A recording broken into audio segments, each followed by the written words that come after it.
They say babysitting is easy. Just play with the child, watch some TV, and wait for the parents to come home. But that night, I realized how wrong I was. I thought it was just a quiet house and a simple job. But the moment I picked up that first phone call, I knew I wasn't alone. Someone else was in the house. Someone who didn't want me to leave alive. It was a cold Friday evening when Sophie's phone buzzed. On the other end was a woman's voice, quick and nervous. She asked if Sophie could babysit her daughter for the night. The job was far out on the edge of town, in a place Sophie had never been before. She almost said no, but the woman offered double payment. Sophie agreed. 30 minutes later, Sophie's small car pulled into a long, narrow driveway. At the end stood a large, old two-story house. Its windows were dark except for one glowing in the corner upstairs. A single porch light flickered weakly in the wind. The front door opened before Sophie could knock. A man and woman stood there, dressed for an evening out. The woman smiled quickly, but kept glancing over her shoulder. "This is our daughter, Mia. She's upstairs in her room," she said. "Please don't let her go near the attic." Sophie nodded, feeling a bit strange at the warning. The man handed her a set of keys, but his hand shook slightly. They gave her their phone number, told her they'd be back late, and hurried out into the night. Inside, the house smelled faintly of dust and something old. The living room was large but dimly lit, with an antique grandfather clock ticking loudly in the corner. The sound was steady and slow, echoing in the quiet space. Sophie called out for Mia, and soon a small girl with dark hair and wide brown eyes appeared at the top of the stairs. She looked shy but smiled faintly when Sophie waved. They spent the next hour watching cartoons together. Sophie tried to relax, but she couldn't ignore the strange feeling that the house was too quiet. No sound from outside. No passing cars. Only the steady tick-tock of the clock. She glanced at the staircase. The upper floor looked darker than before, shadows pooling in the corners. She reminded herself that old houses can be creepy and tried to focus on the TV. But somewhere, far above them, something gave a dull thud, like a heavy box being dropped. Sophie froze. Mia didn't even look up from the screen. She only whispered, "It's just him. Don't go upstairs." Sophie tried to ignore Mia's strange words, but they stayed in her mind. "It's just him. Don't go upstairs." She forced a smile and asked Mia if she wanted some snacks. The little girl nodded, so Sophie went into the kitchen. The place was dim, with only one small light over the sink. Old wooden cupboards lined the walls, and the fridge hummed quietly. She found some cookies and poured a glass of milk for Mia. When Sophie returned to the living room, Mia was still sitting on the couch, her eyes fixed on the cartoon. But Sophie noticed something strange. The girl wasn't really watching. Her gaze kept flicking toward the dark staircase, like she was listening for something. Sophie sat down beside her. "Is someone else in the house?" she asked softly. Mia shook her head quickly, but her face looked pale. "No, just don't go upstairs. He doesn't like visitors." "Who doesn't?" Sophie asked. Mia hugged her knees and whispered, "The man in the attic." Sophie laughed a little, trying to lighten the mood. "Is this a game? Are you trying to scare me?" Mia didn't answer. She just turned back to the TV, her small shoulders tense. The clock ticked on, and the minutes felt long. Sophie pulled out her phone to text a friend, but the signal was weak.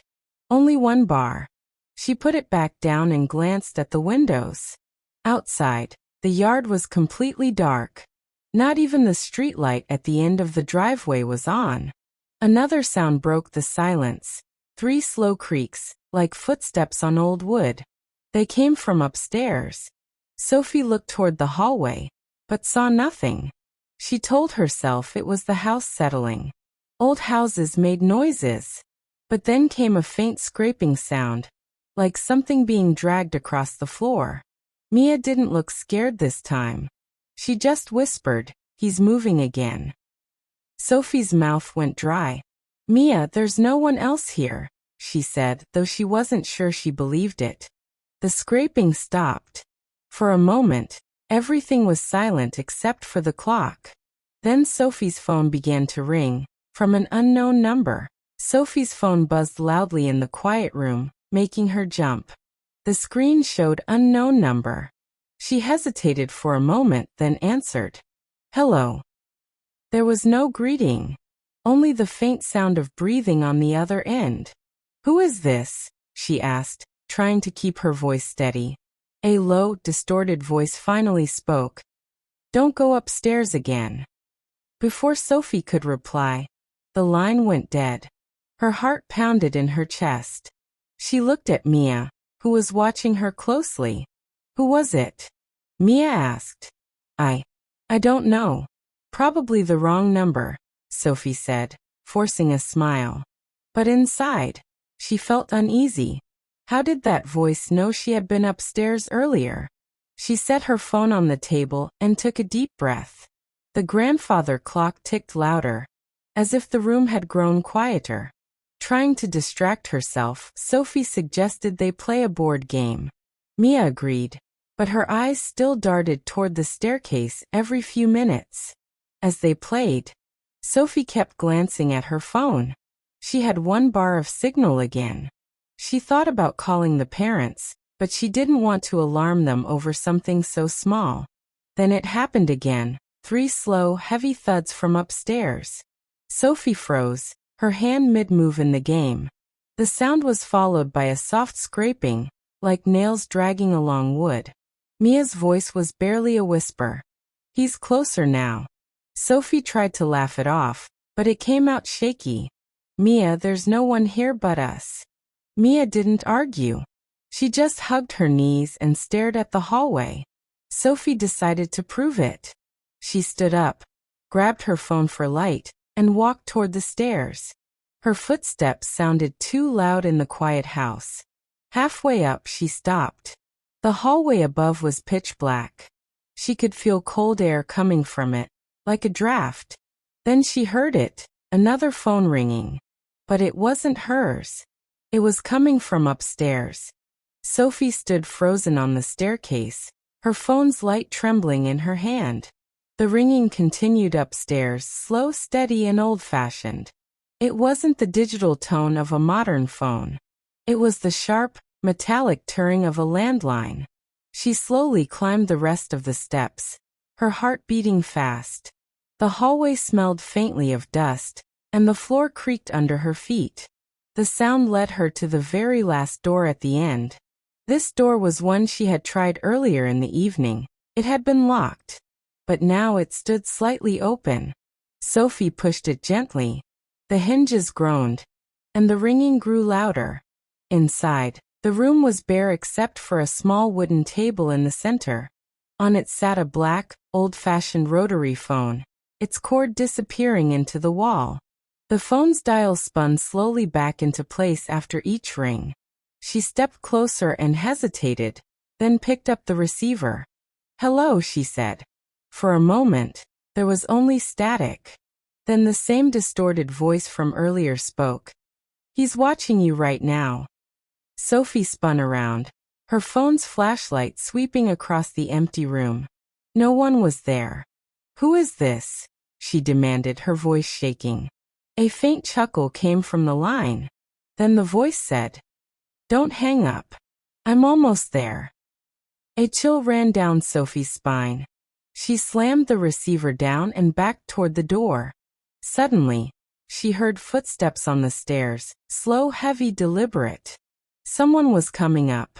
"Mia," Sophie called, but the footsteps didn't stop. She ran to the hallway and looked down. The staircase was empty, but the sound kept coming, one step at a time, as if invisible feet were climbing. Her phone in her pocket buzzed again. Unknown number. She didn't answer. Instead, she hurried downstairs to find Mia. But when she reached the living room, the couch was empty. Mia was gone. Sophie's chest tightened as she scanned the living room. The couch was empty, the TV still playing cartoons. "Mia?" she called, her voice cracking slightly. No answer. She checked the kitchen, empty. The hallway, empty. Each room felt colder than before, the air heavy, almost hard to breathe.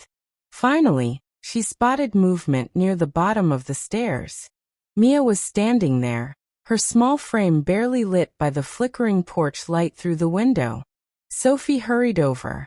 "Mia, why did you leave the living room? You scared me." Mia looked up, her eyes wide. "He's awake now," she whispered. Sophie crouched down so they were eye level. "Mia, I need you to tell me exactly who you're talking about." "The man in the attic," Mia said simply, as if Sophie should already know. Sophie tried to smile, but her lips felt stiff. "Mia, there's no man in the attic. It's probably just the house making noises." But Mia shook her head firmly. "He's real. Mommy says not to go up there because he doesn't like new people. He gets angry." Sophie felt a shiver crawl up her spine. "Angry how?" Before Mia could answer, there was a sharp bang from above, like something heavy hitting the attic floor. Both of them froze. Mia's small hand clutched Sophie's. "He's moving again," she whispered, her voice trembling now. Sophie swallowed hard, forcing a calm tone. "Okay, let's just stay downstairs, lock the doors, and wait for your parents to come home." She led Mia toward the living room, but as they passed the staircase, Sophie's phone vibrated in her pocket. She glanced at the screen. Unknown number. Her thumb hovered over the answer button. She didn't want to pick up, but something in her gut told her not answering might be worse. She pressed it to her ear. Static hissed for a second, then the voice came again, clearer this time. "You shouldn't be holding her hand." Sophie's grip on Mia tightened. Slowly, she turned her head toward the little girl beside her. Mia was gone. Sophie's heart jumped into her throat. 1 second Mia's small hand was in hers, and the next she was gone. "Mia!" Sophie shouted, spinning around. The living room was empty. The kitchen was empty. The hallway was empty. She ran from room to room, but there was no sign of her. Her phone buzzed again, unknown number. She hesitated, her fingers trembling, then answered. "Where is she?" she demanded. The voice on the other end was calm, almost playful. "She's right where I want her." Sophie's stomach turned. "If you hurt her." The voice cut her off. "You should worry about yourself. He's watching you now." The line went dead. The house fell silent. No TV, no footsteps, not even the clock ticking. Sophie's own breathing sounded loud in her ears. Then from upstairs came a slow creak. One step, then another. Sophie grabbed her phone's flashlight and pointed it toward the staircase. The light caught something, just for a second, a tall shadow leaning forward at the top of the stairs, as if listening. She blinked, and it was gone. "Mia!" Sophie yelled again, her voice cracking. She forced herself to climb the stairs, her knees shaking with every step. The hallway felt colder than before, and the shadows seemed thicker. She checked the first bedroom, empty. The second, empty. Then she noticed the last door at the end of the hallway.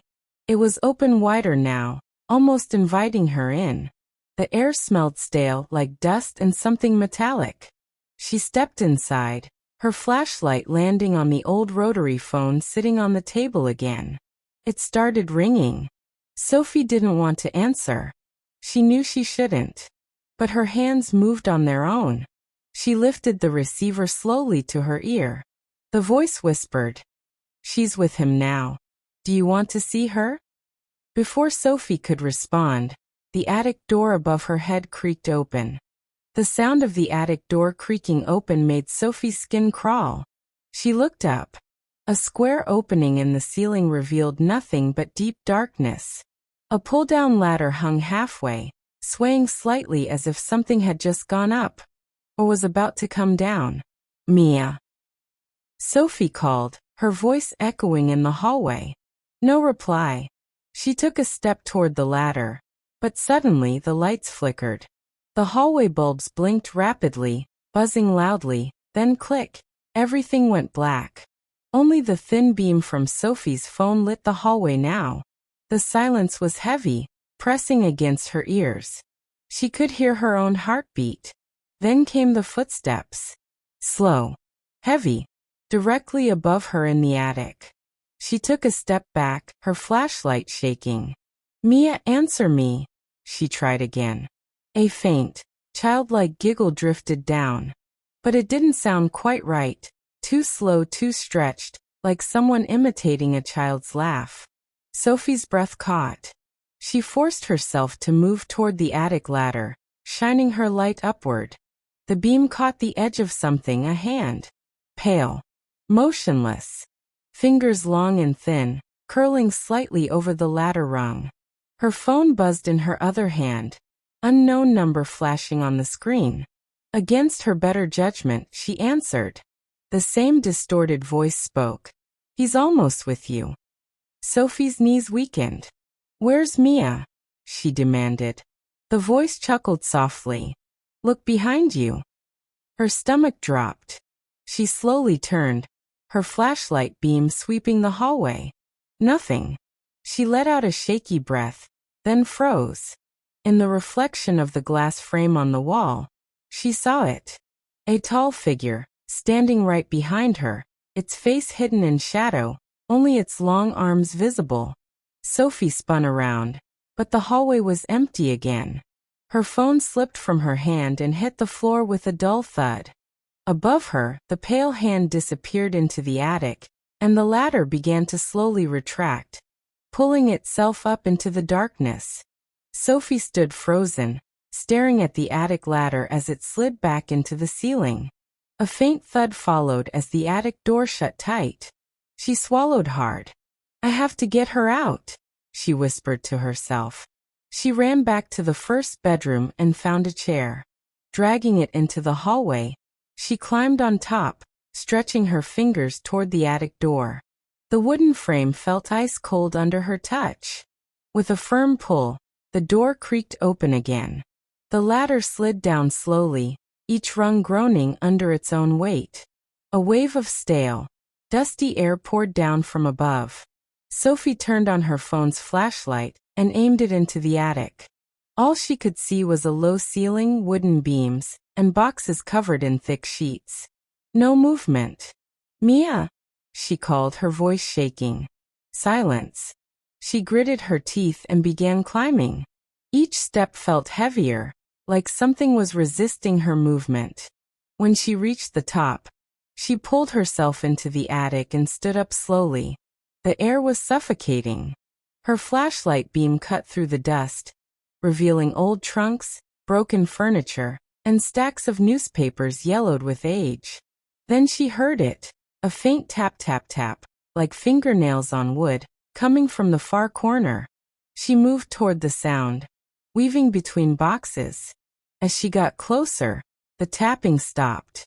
Her light landed on a small wooden chest, its lid slightly open. Sophie crouched down, her hand trembling as she lifted the lid. Empty. Before she could react, her phone rang again. She put it to her ear. The distorted voice whispered, "You're standing where he died." A cold shiver ran up her spine. She backed away, bumping into something tall and solid. Slowly she turned. In the beam of her flashlight stood a figure. Pale skin stretched too tight over its face, eyes black and endless, mouth hanging open as if in a silent scream. The light flickered in her hand. The figure took one slow step forward. Sophie stumbled backward, her phone's flashlight shaking wildly as the pale figure stepped closer. Its movements were slow but deliberate, like it knew she had nowhere to go. "Mia!" Sophie cried, but there was no answer, only the sound of her own panicked breathing. The figure tilted its head to one side, as if studying her. Then, without warning, it raised one long, bony hand and pointed toward the attic floor. Sophie's flashlight beam followed the gesture, and froze. In the corner of the attic, behind a stack of boxes, she saw a small shoe. A child's shoe. She ran toward it, shoving boxes aside. Mia. I'm here. But when she reached the corner, the shoe was empty, lying on its side. Her phone buzzed again. Unknown number flashing across the cracked screen. She answered instantly. Where is she?